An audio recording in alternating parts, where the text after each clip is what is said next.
Vamos lá para a nossa pauta, que aqui é o DevOps, né? Então a gente fala muito aí eu vejo muito falar de DevOps, algumas pessoas entendem que DevOps é um tema que traz muito o approach de ferramentais, né? Algumas outras frentes trazem um approach de pessoas, de cultura. Então aqui qual é o ponto aqui que eu quero trazer do significado, do ponto importante do DevOps, né? É uma conjunção entre cultura, prática e ferramentas, né?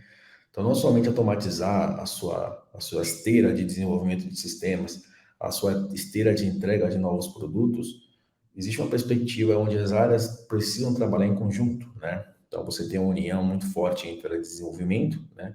A área de infraestrutura e amanhã, quando deve DevSecOps, a área de segurança, trabalhando em conjunto, às seis mãos, de forma a implementar os processos, os controles e a velocidade que o negócio precisa, de forma automatizada, né?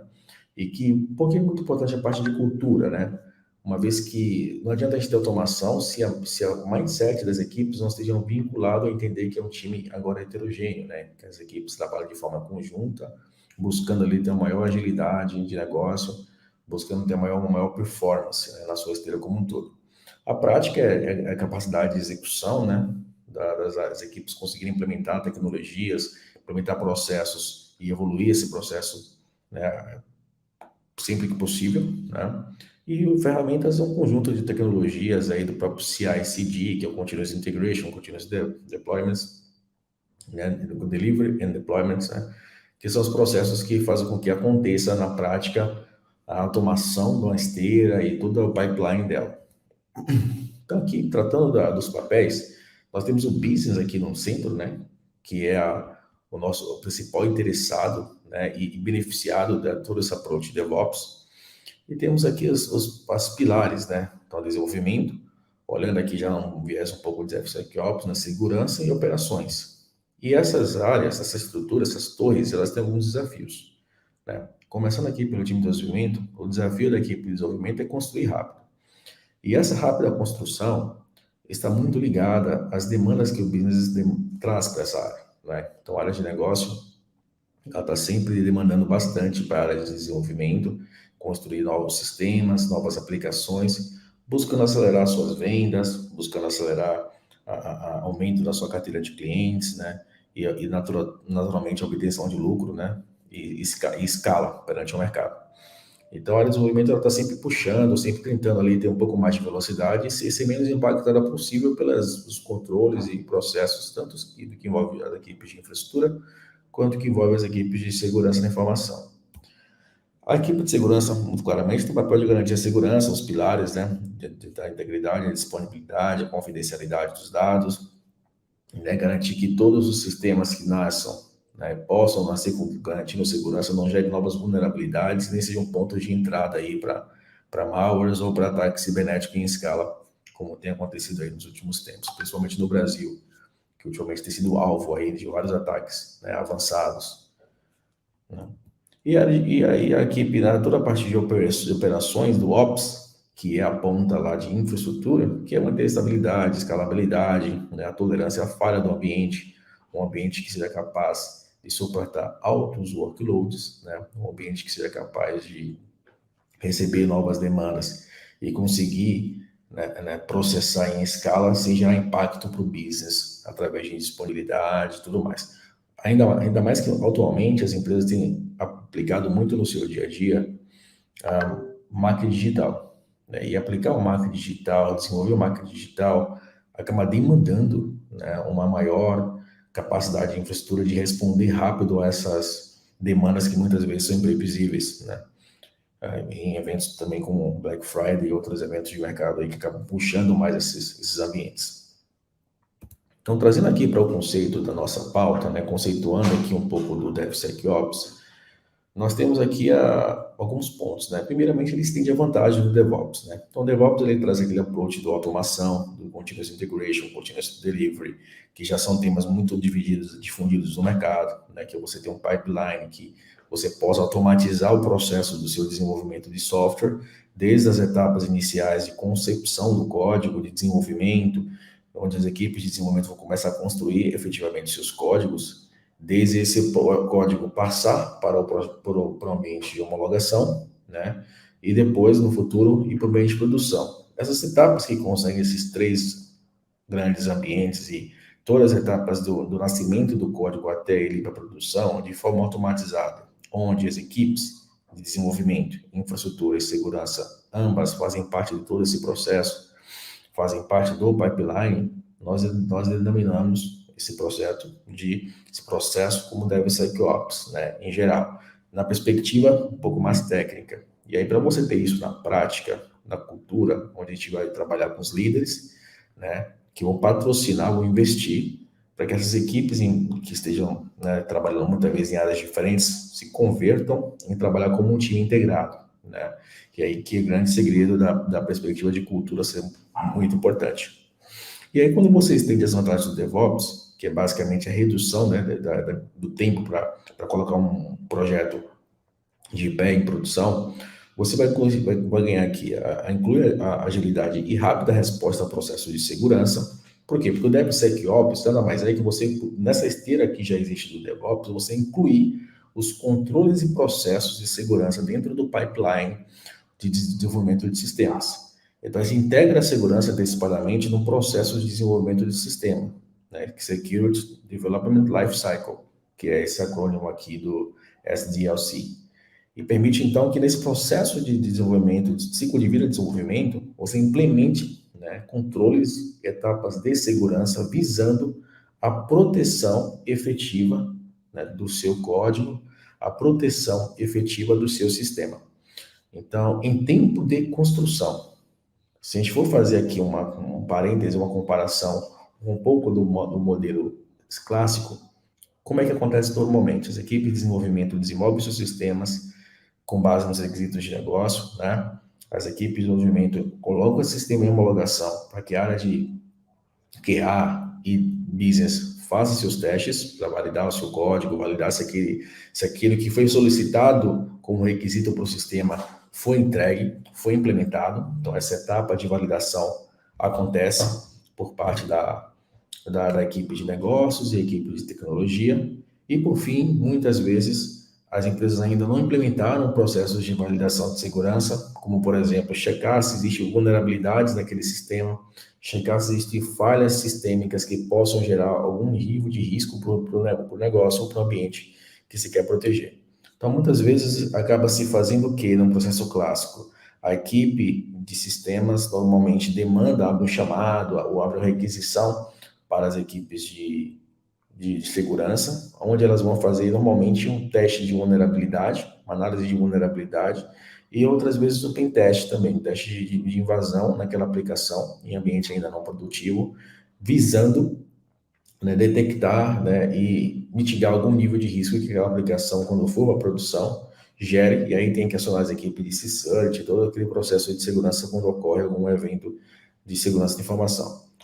No entanto, esse processo clássico, ele traz alguns problemas no que tange a velocidade. É por isso que a nossa pauta aqui é tratada sobre DevOps, né, e a velocidade de negócio.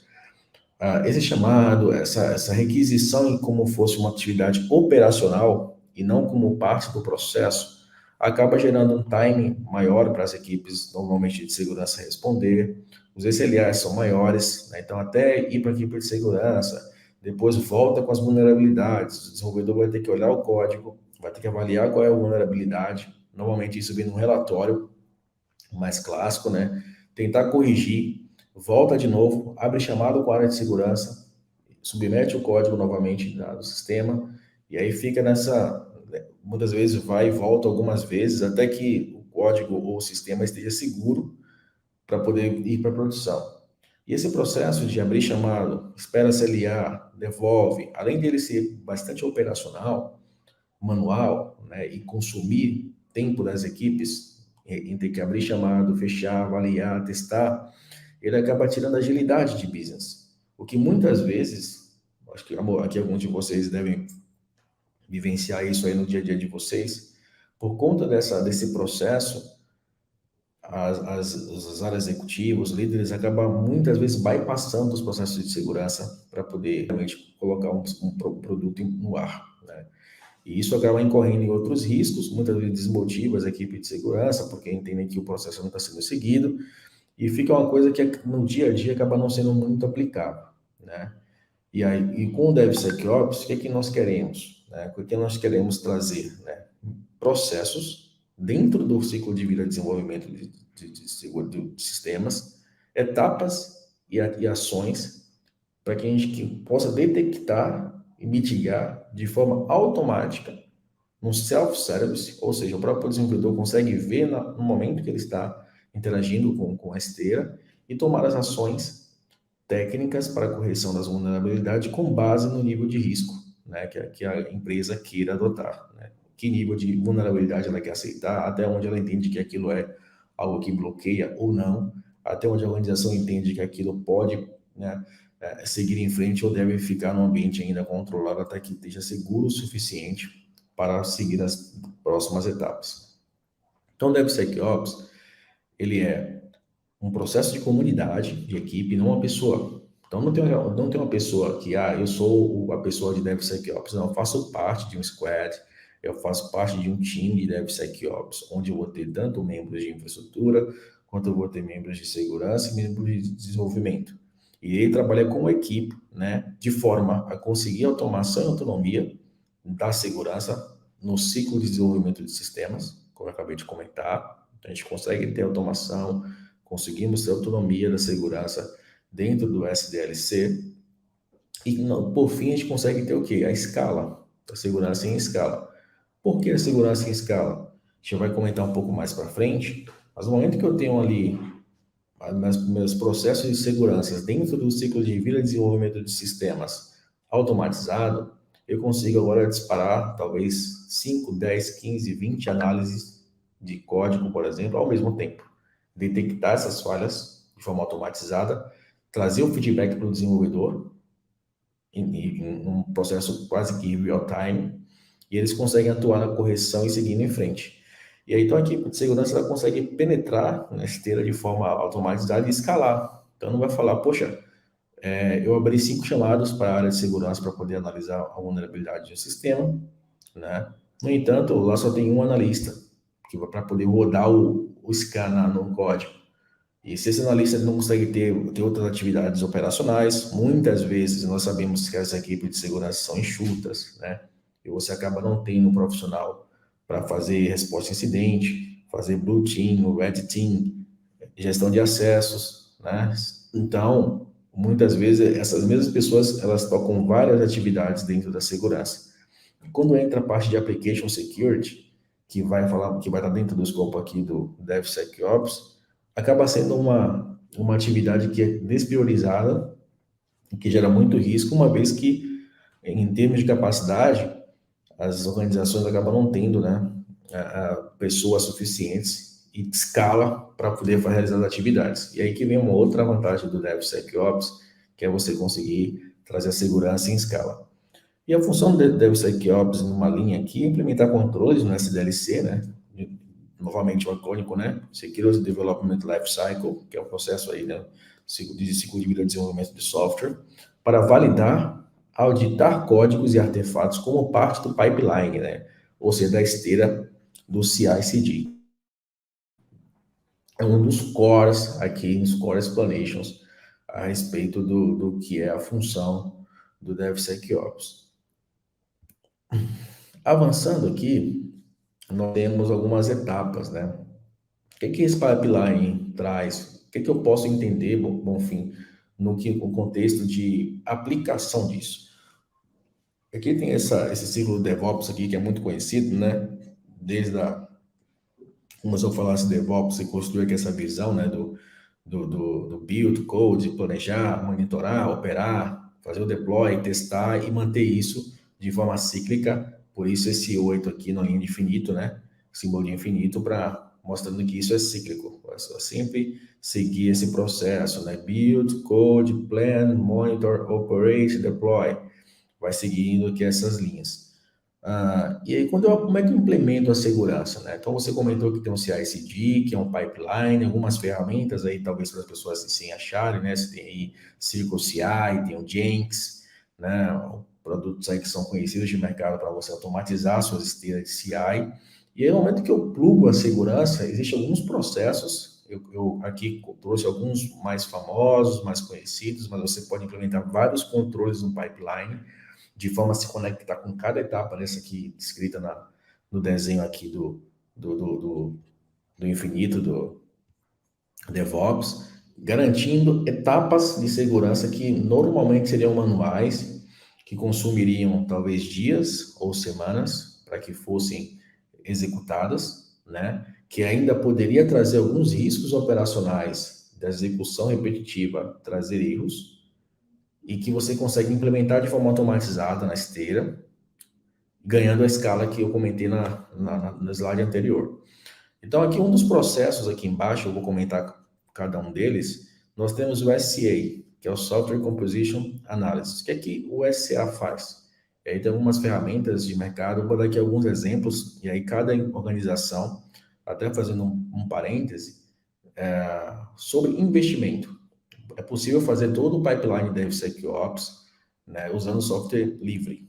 Então, as empresas que não contenham ali recursos financeiros para investir em tecnologias nos providers que figuram o quadrante mágico do Gartner, que figuram, né, o quadrante líder ali das soluções de mercado, que muitas vezes ela tem um custo elevado, e sabemos que na prática, no dia a dia, é difícil ter recurso. Muitas organizações, empresas, instituições públicas, elas, né, diferentemente do que acontece nos casos do mercado financeiro, elas têm alguma dificuldade de investimento de ferramentas. Todo esse pipeline é possível implementar com software livre, né? Então, o SCA tem soluções de mercado conhecidas como o Sonatype, por exemplo.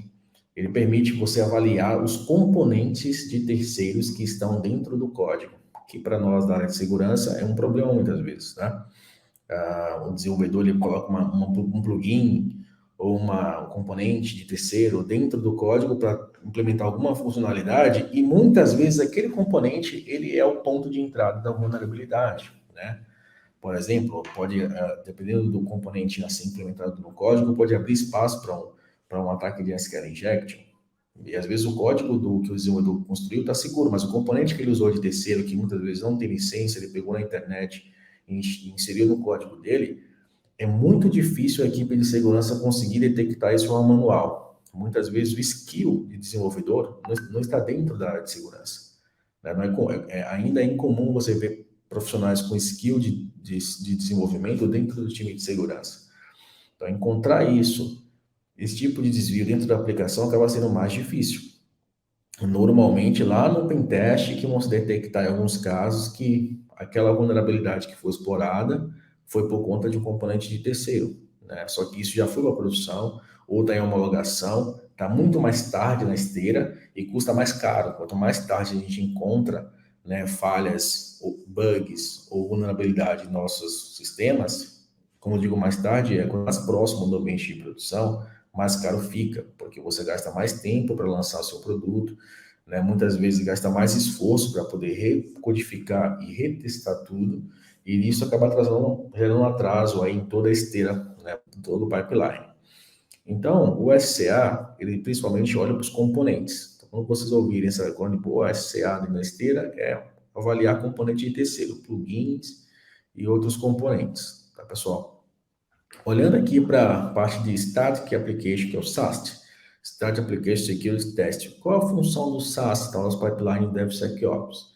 É verificar dentro do código que os desenvolvedores construíram se existem vulnerabilidades ali, né? Então, isso é muito comum, né, no mundo de segurança ofensiva, né, dentro dali do OWASP Top 10, das vulnerabilidades. A maioria das vulnerabilidades vão acontecer em tempo de codificação, né, onde um desenvolvedor deixará o código com algumas falhas que permitirão a entrada de ataques, né? E quando você implementa o SAST na sua esteira, normalmente, quando o desenvolvedor, trazendo aqui para o dia a dia, pega um código de desenvolvimento e vai subir isso em homologação, né, vai deployar isso em homologação, já passou o SAST e o SCA juntos e já checou se tem componentes com falha, para ele poder trocar. Então, ele troca antes de ir para a homologação, descobre antes o problema e já consegue identificar as ferramentas onde no código dele tem falha. Normalmente, essas ferramentas, elas ajudam, elas apoiam, inclusive na instrução de como corrigir o código. Isso é self-service. Então, não vai ser a equipe de segurança que vai ter que pegar um chamado com SLA para avaliar, ligar para o desenvolvedor, ter uma conversa. Muitas vezes não há entendimento, porque são linguagens diferentes, né, skills diferentes, mas fica um processo do eu preciso que seu código seja seguro e muitas vezes o desenvolvedor, mas você precisa me dizer que eu tenho que corrigir. Então, o SAST vai ajudar a fazer isso, mostrar para o desenvolvedor que ele precisa corrigir de uma forma que ele entenderá e já trazendo algumas dicas, algumas sugestões de como fazer para que aquele código que está inseguro torne-se seguro. E aí, na próxima vez que ele submeter esse código para a esteira, esse scan vai acontecer e vai trazer para ele a crítica que está ok, o sistema. Ou seja, ele consegue ter várias interações com as esteiras on demand, né, ao tempo que ele vai construir o código dele, sem esperar, sem ter que aguardar uma área parceira, como a área de segurança, por exemplo, para avaliar no SLA dela, muitas vezes um dia, 4, 5 dias ou semanas, devolver se existe ou não vulnerabilidades. Então, o SaaS é um componente muito importante do pipeline. Bonfim, estou começando o pipeline hoje, o que é que eu posso começar de pensar em tecnologias? SaaS, principalmente, para começar de processo, tudo mais, o SCA, quando possível, mas pior cenário, se tiver que escolher um, começa pelo SaaS, depois pensa no SCA, para olhar os componentes de terceiros, e aí, avançando no DevSecOps, na ponta de controle de segurança para os pipelines, temos aqui o DAST, né, que é o Dynamic Application Security Test. O que é que o DAST vai trazer? Aquilo que nós já conhecemos como um pouco de Vulnerability Management, né, gestão de vulnerabilidade, num contexto na esteira, automatizado. Então, passou no SCA, muitas vezes terminou o SCA, a própria esteira, por exemplo, Jenkins, vai chamar a solução de DAST, onde ela vai fazer, através da URL, não mais dentro do código-fonte, mas uma perspectiva externa, a tecnologia irá realizar um scan na URL, buscando vulnerabilidades, agora mais interagindo um pouco mais com a aplicação. Então, vai checar, inclusive, se a versão que está rodando lá, por exemplo, ou o container, o Docker, o Kubernetes, ou IS, se tem alguma vulnerabilidade em termos do ambiente que ela está rodando, se tem falhas na camada de aplicação, né, componentes, a versão do motor que está rodando a aplicação, né, se ela está exposta com TLS e está usando algum certificado digital fraco, alguma cifra de criptografia insegura. Então, toda essa análise dinâmica, o Dash vai fazer buscando encontrar falhas de vulnerabilidade já na interação com a aplicação, tá? Faz parte também do pipeline, tem alguns providers de mercado que entregam soluções como essa. Se não falar de SAST, de DAST, alguns players aí famosos no mercado, você tem o Fortify, você tem o Veracode, né, que são grandes top players aí do Gartner, né, do tema, e você também tem software livres que podem estar cumprindo esse papel. Aí tem uma gama muito extensa, né, vocês, né, conseguem buscar facilmente, encontrar uma gama extensa aí de tecnologias que podem apoiar na função de SAST e também de DAST.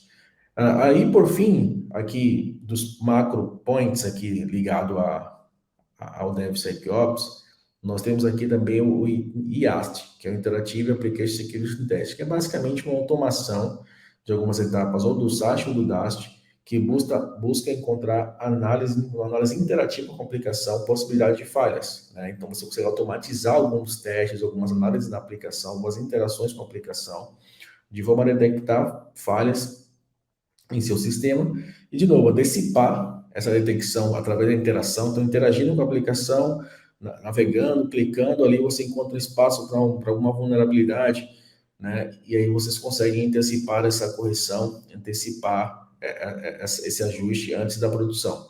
Ainda em produção, eu não pus aqui, mas olhando para estou em produção, aí você tem o real-time, né? Application Protection, que permite, que é o RASP, né? Você consegue proteger a sua aplicação e monitorar a sua aplicação em termos de vulnerabilidade running. Como assim? Acontece muitas vezes a gente subiu uma aplicação que ela já passou, hoje ela está segura, mas amanhã foi descoberto que um dos componentes que existe na aplicação, né, eles estão vulneráveis. Então, essa etapa de monitor que o RASP permite e outras soluções hoje de APM, né, como o Dynatrace e outros produtos de APM permitem, você consegue monitorar a aplicação em tempo de execução, que vai atender essa coluna aqui do monitor. Então, você vai conseguir monitorar sua aplicação em tempo de execução, de forma, né, a detectar falhas e desvios na sua aplicação após ela estar em produção, né? Mesmo depois um pentest, fiz toda essa parte da triagem, fiz o pentest, supondo que está tudo certo. Depois a aplicação está em runtime. E aí saiu um disclosure de uma vulnerabilidade, né? Então, o RASP, além de ajudar a proteger sua aplicação, porque muitas vezes sua aplicação está atrás de um AF, atrás de uma solução de segurança, e o RASP olha dentro da aplicação, tentando fazer um patch ali na própria aplicação, ele vai detectar se sua aplicação está com alguma falha e fazer uma trigger, né, avisar os seus processos, seja avisar a equipe de segurança, se é disparar uma automação para que aquele código ele não possa mais subir, né, para ambientes produtivos, porque já tem uma nova vulnerabilidade que precisa ser corrigida. Então, você consegue fazer o monitor após o go live e fazer a retroalimentação para dentro da sua esteira. Esse processo, lógico, é um processo que precisa se construir, não em termos somente de ferramentas e tecnologias, mas que os sponsors, os maiores patrocinadores desse tipo de processo são os gestores, os líderes das equipes, né? Muitas vezes o analista, os profissionais da equipe entendem a necessidade, solicitam suporte aos gestores para que eles possam investir em tecnologia, em capacitação das suas equipes, né, e em processos, né, porque no final do dia tudo isso aqui também é um processo. E é importante que os líderes e os heads das áreas invistam, né, e patrocinem esse movimento dentro da sua empresa, porque isso vai trazer uma série de vantagens competitivas aí para as empresas e maior segurança no geral, que implementam aqui o contexto do DevSecOps. Né?